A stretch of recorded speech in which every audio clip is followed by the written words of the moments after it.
ഞങ്ങൾ 2 പെണ്ണും 2 ആണാണ്. അമ്മ വേറൊരു ജീവിതത്തിലോട്ട് പങ്കിടുക. അങ്ങനെ ആ സ്നേഹത്തിൻ്റെ എനിക്ക് ആ കഥ പറയുകയാണെങ്കിൽ ഞാൻ 84 തൊട്ട് ഞാൻ അങ്ങനെ ഒരു സ്നേഹത്തിൻ്റെ കവാടങ്ങൾ ഞാൻ എറണാകുളം സിറ്റിയിൽ വന്നാൽ തുറക്കണത്. കാരണം വെച്ചാൽ എനിക്കത് പറയാൻ തന്നെ പറ്റില്ല. ഇപ്പോൾ ഞാൻ എൻ്റെ കൂടെ 4 പേരുണ്ടെങ്കിലും ഞാൻ സ്നേഹത്തിന് വേണ്ടി മാത്രമായിട്ടാണത് അവർ കൂടെ ഇവിടെ നിൽക്കുന്നത്. അമ്മയുടെ സ്നേഹം ഇല്ലാണ്ടായിരുന്നപ്പോൾ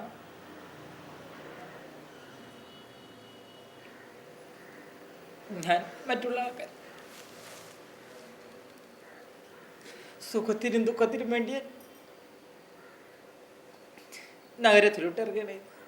അച്ഛൻ പറയണേ ഇതാണ് ഞാൻ വേറെ ഒരുത്തിൻ്റെ മകനാണെന്നും പറഞ്ഞാണ് തള്ളി. ഇപ്പോഴും എനിക്ക് അവകാശം ചോദിക്കാൻ പറ്റത്തില്ല. എനിക്കൊരു സ്വന്തം അഡ്രസ്സ് പോലും ഇല്ലാത്ത രീതിയിലാണ് ഞാൻ ജീവിക്കുന്നത്. ഞാൻ ബലമായിട്ട് എൻ്റെ തറവാട്ടിൽ ചെല്ലാം എന്നുള്ളൊരു ലക്ഷ്യത്തോടെയാണ് നിൽക്കുന്നത്. അവർക്ക് എന്തെങ്കിലും ആവശ്യം വരുമ്പോൾ എൻ്റെ അടുത്ത് വന്ന് പൈസ ചോദിക്കും, ഞാൻ പൈസയൊക്കെ കൊടുക്കുകയും ചെയ്യും. അവരപ്പോഴും എന്നെ കണ്ടേക്കണം പൈസ മാത്രമേ ഉള്ളൂ, അല്ല സ്വന്തം മിത്രമായിട്ടൊന്നും കണ്ടില്ല. ഈയിടെ പിന്നെ എൻ്റെ അളിയനും പെങ്ങളൊക്കെ എന്നെ കണ്ടു, ഒരു നോക്ക് പോലും മുഖത്തോട്ട് നോക്കി.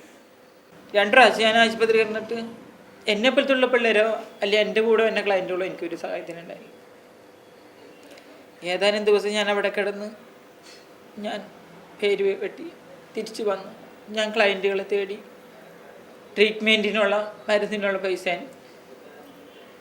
പിരിച്ചെടുത്ത് ഞാൻ ഗുളിക മരുന്ന് കഴിച്ച് ഞാൻ ഈ നിലയിലെത്തിയിരുന്നു.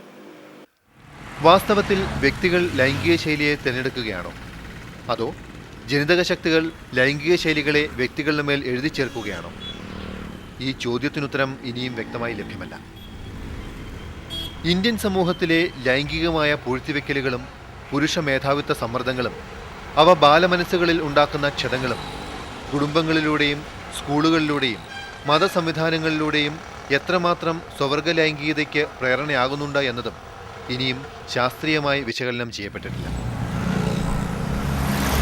സ്വവർഗരതിയെ എയ്ഡ്സ് ബാധയുടെ സ്രോതസ്സുകളിലൊന്നായി ചൂണ്ടിക്കാണിക്കാറുണ്ടെങ്കിലും ഇന്ത്യയിൽ സ്വവർഗരതിയും എയ്ഡ്സ് ബാധയും തമ്മിലുള്ള ബന്ധത്തിന്റെ ശാസ്ത്രീയമായ വിലയിരുത്തലുകളും ലഭ്യമല്ല. സമൂഹത്തിൽ കുട്ടികൾ കേൾക്കുന്ന ലൈംഗിക പീഡനങ്ങളുടെയും കുട്ടികളെ ഉപയോഗിച്ചുള്ള അശ്ലീല വ്യാപാരങ്ങളുടെയും പിന്നിൽ സ്വവർഗ ലൈംഗികതയുടെ പ്രേരണകൾ പ്രവർത്തിക്കുന്നുണ്ട് എന്ന ആരോപണത്തിന്റെ തെറ്റും ശരിയും ഇന്ത്യയിൽ ഇനിയും പഠനവിധേയമാക്കിയിട്ടില്ല. ലൈംഗിക തൊഴിലിന്റെ പരമ്പരാഗത മേഖലകളിൽ സംഭവിച്ചുകൊണ്ടിരിക്കും പോലെ സ്വവർഗ ലൈംഗിക തൊഴിലും പോലീസും കുറ്റവാളി സംഘങ്ങളും ഒന്നുചേരുന്ന അധോലോകങ്ങളുടെ ഇരയായി മാറുന്നു.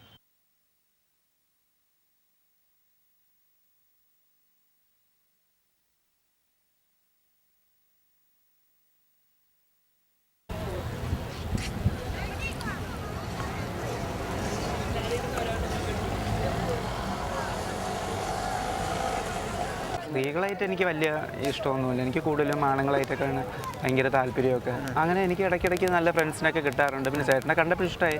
പിന്നെ ചേട്ടനെ ഇങ്ങനെ ദേശക്കാരൻ എന്തോന്ന് അറിയില്ല. പിന്നെ ബസ്സിൽ വെച്ചൊന്ന് കണ്ടപ്പോൾ ചേട്ടൻ ചിരിച്ചുകൊണ്ട് എനിക്ക് മനസ്സിലായി. അങ്ങനെ ഞാൻ ആ വഴി നടന്നപ്പോൾ ചേട്ടൻ ഇവിടെ നിൽക്കുന്നുണ്ട്. അങ്ങനെ ഒന്ന് പരിചയപ്പെട്ടു. ചേട്ടൻ ഫ്രീ ആണെങ്കിൽ അങ്ങോട്ട് എവിടെയെങ്കിലും? ഓ അങ്ങനെയൊന്നുമില്ല ചേട്ടാ. എനിക്ക് എന്ന് വെച്ചാൽ ആണുങ്ങളോട് വല്ലാത്തൊരു താല്പര്യമൊക്കെയാണ്. ഞാൻ ഓറലൊക്കെ ഞാൻ ചെയ്യുന്നു.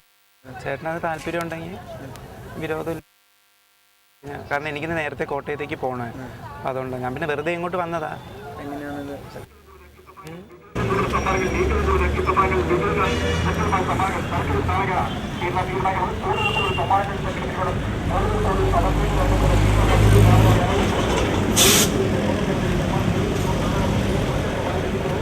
സാധാരണ ഈ പോക്കറ്റ് അടിക്കാർ ആളുകളൊക്കെ ഉണ്ടല്ലോ, നിങ്ങളുടെ കൂട്ട് തന്നെ പ്രായമുള്ള ടൗണിൽ ഇറങ്ങി നടക്കുന്ന പോക്കറ്റ് അടിക്കാരൊക്കെ ആയിട്ടുള്ളത്, അതായത് ഈ കഞ്ചാവ് ബിസിനസ് അങ്ങനെയുണ്ട്. ഒരു മേനകയെ പോലെ ചമഞ്ഞ് അവർ ഈ വേലകളൊക്കെ ചെയ്തിട്ട് നിരപരാധിയെ മേനവന്മാർക്ക് അങ്ങനത്തെ പഴി വരാറുണ്ട്.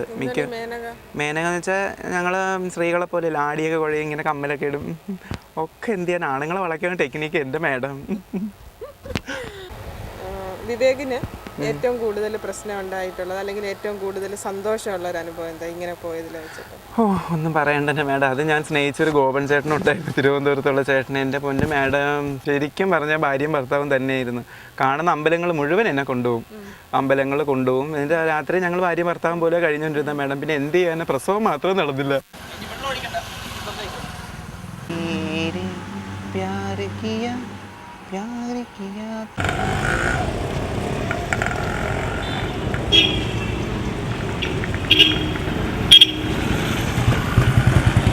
പുറത്ത് പോയ ക്ലയൻസിനെ എങ്ങനെയാണ് റൂമിലോട്ട് കൊണ്ടുവരുമോ അതോ?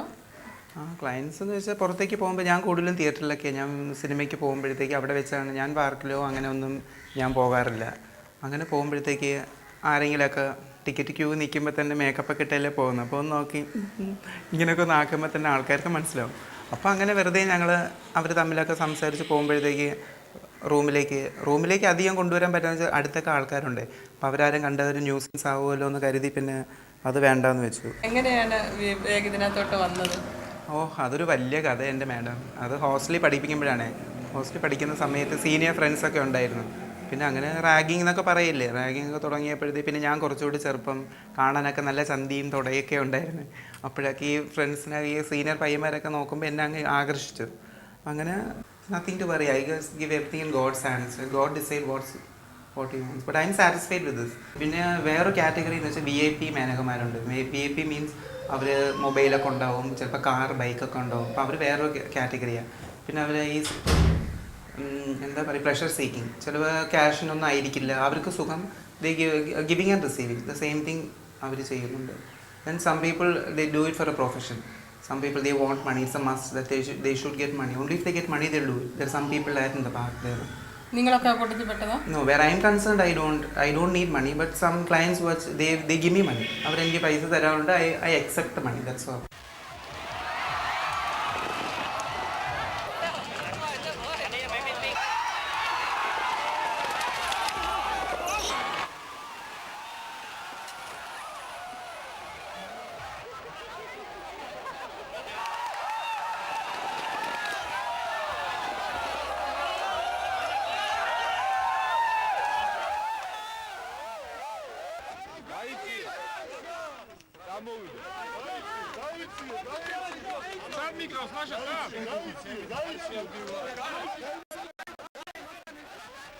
ഇതിനകത്തുനിന്ന് രക്ഷപ്പെട്ട് വേറെ എന്തെങ്കിലും ജോലിയൊക്കെ ചെയ്ത് പോകണം, കല്യാണം കഴിക്കണം, അങ്ങനെ വല്ല ആഗ്രഹമുണ്ടോ? പിന്നെ അതെനിക്ക് വളരെ ഇമ്പോർട്ടൻ്റ് ആയിട്ടൊരു പോയിന്റ്. കാരണം ഈ MSMs ഒരിക്കലും വിവാഹം കഴിക്കരുതെന്നാണ് എൻ്റെ ഒരു തീരുമാനം. കാരണം ദേ കാൺ സാറ്റിസ്ഫൈ എ ഗേൾ.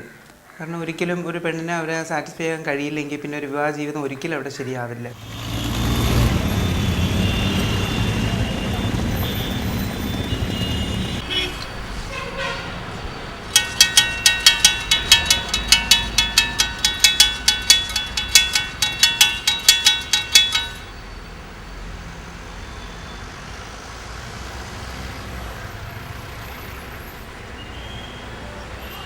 ഈ ചിത്രം സ്വവർഗ ലൈംഗികതയെ സംബന്ധിക്കുന്ന പ്രശ്നങ്ങൾക്ക് ഒരു ഉത്തരമല്ല. ശിവൻ, സുരേഷ്, വിവേക് എന്നീ 3 തൊഴിലാളികളുടെ ലഘുവായ ചരിത്രങ്ങൾ മാത്രമാണ് ഇവിടെ രേഖപ്പെടുത്താൻ ശ്രമിച്ചിട്ടുള്ളത്. അവരുടെ ജീവിതങ്ങൾക്ക് സ്വയം സംവേദിക്കാനുള്ള വേദി മാത്രമാണ് ഈ ചിത്രം. ഞങ്ങൾക്കറിയാവുന്നിടത്തോളം ശിവനും സുരേഷും വിവേകും യാതൊരു തൊഴിൽ സംഘടനകളുടെയും അംഗങ്ങളല്ല. അവരുടെ രാഷ്ട്രീയ നിലപാടുകൾ തീർത്തും ശ്രദ്ധേയവുമല്ല. അവർ ഉറച്ച ദൈവവിശ്വാസികളാണ് താനും.